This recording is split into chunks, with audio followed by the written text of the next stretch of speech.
ખાંડમાં આપણે પાણી કે કશો જ ઉપયોગ લેવા નથી. આ ખાલી એકલી ખાંડ જ છે જે આપણે આવી રીતે ઓગાળવાની છે.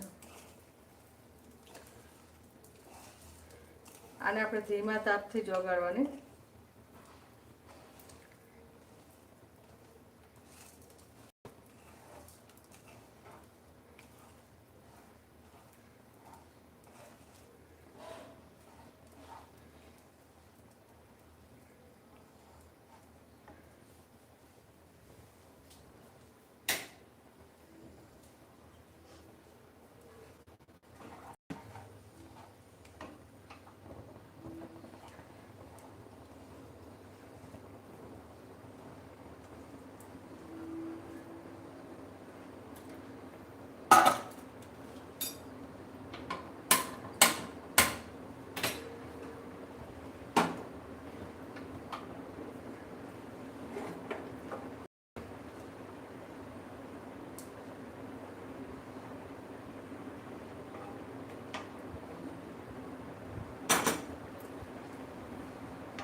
આવી રીતે આપણે આ જે ખાંડ છે એને ઓગાળવાની છે.